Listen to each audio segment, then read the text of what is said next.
السلام علیکم۔ اعوذ باللہ من الشیطان الرجیم، بسم اللہ الرحمن الرحیم۔ تو آج کی ویڈیو میں ہم حج کے فضائل کے بارے میں بات کریں گے۔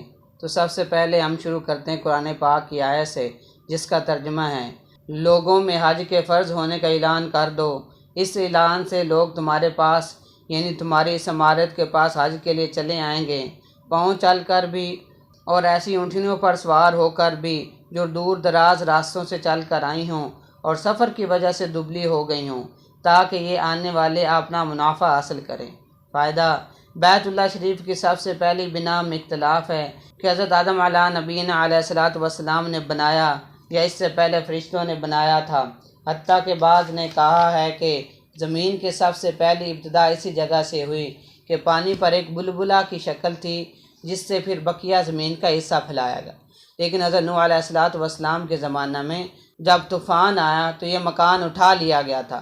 اس کے بعد حضرت ابراہیم علیہ الصلوۃ والسلام نے حضرت اسماعیل علیہ الصلوۃ والسلام کی مدد سے اس کی تعمیر کی، جس کا ذکر پہلے پارہ میں اعوذ باللہ من الشیطان الرجیم بسم اللہ الرحمن الرحیم وَإِذْ يَرْفَعُ إِبْرَاهِيمُ الْقَوَاعِدَ مِنَ الْبَيْتِ وَإِسْمَاعِيلُ میں سے اس آیت شریف سے پہلی آیت میں اسی کا بیان ہے کہ اس گھر کی جگہ کا نشان ہم نے ابراہیم علیہ الصلوۃ والسلام کو بتایا تھا۔ اللہ جل شانہ کے حکم سے حضرت ابراہیم علیہ الصلوۃ والسلام نے اس مکان کی از سر نو تعمیر کی۔ ایک حدیث میں آیا ہے کہ جب اللہ جل شانہ نے حضرت آدم علیہ الصلوۃ والسلام کو جنت سے اتارا تو ان کے ساتھ اپنا گھر بھی اتارا اور فرمایا کہ اے آدم، میں تیرے ساتھ اپنا گھر اتارتا ہوں، اس کا طواف اسی طرح کیا جائے گا جس طرح میرے عرش کا طواف کیا جاتا ہے، اور اس کی طرف نماز اسی طرح پڑھی جائے گی جس طرح میرے عرش کی طرف نماز پڑھی جاتی ہے۔ اس کے بعد طوفان نوح کے زمانہ میں یہ مکان اٹھا لیا گیا۔ اس کے بعد انبیاء کرام علیہ الصلوۃ والسلام اس جگہ کا طواف کرتے تھے، مکان نہیں تھا۔ اس کے بعد حضرت ابراہیم علیہ الصلوۃ والسلام کو اللہ جل شانہ نے اس جگہ مکان بنانے کا حکم فرمایا اور جگہ کی تعین خود فرمائی۔ حدیث میں آتا ہے جب حضرت ابراہیم علیہ الصلوۃ والسلام بیت اللہ شریف کی تعمیر سے فارغ ہوئے تو بارگاہ خداوندی میں عرض کیا کہ تعمیر سے فراغت ہو چکی۔ اس پر اللہ جل شانہ کی طرف سے حکم ہوا کہ لوگوں میں حج کا اعلان کرو، جس کا اوپر کی آیت میں ذکر ہے۔ حضرت ابراہیم علیہ الصلوۃ والسلام نے عرض کیا کہ یا اللہ، میری آواز کس طرح پہنچے گی؟ اللہ جل شانہ نے فرمایا کہ آواز کا پہنچانا ہمارے ذمہ ہے۔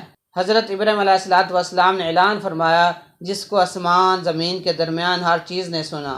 آج اس میں کوئی اشکال نہیں رہا کہ لاسکی سے ایک ملک سے دوسرے ملک تک آواز پہنچ رہی ہے، تو لاسلکیوں کے بنانے والوں کا بنانے والا جب آواز پہنچانے کا ارادہ کرے تو اس میں کیا اشکال ہو سکتا ہے؟ دوسری حدیث میں ہے کہ اس آواز کو ہر شخص نے سنا اور لبیک کہا، جس کے معنی ہے کہ میں حاضر ہوں۔ یہ وہی لبیک ہے جس کو حاجی احرام کے بعد سے شروع کرتا ہے۔ جس شخص کی قسمت میں اللہ جل شانہ نے حج کی سعادت لکھی تھی، وہ اس آواز سے بہرہ ور ہوا اور لبیک کہی۔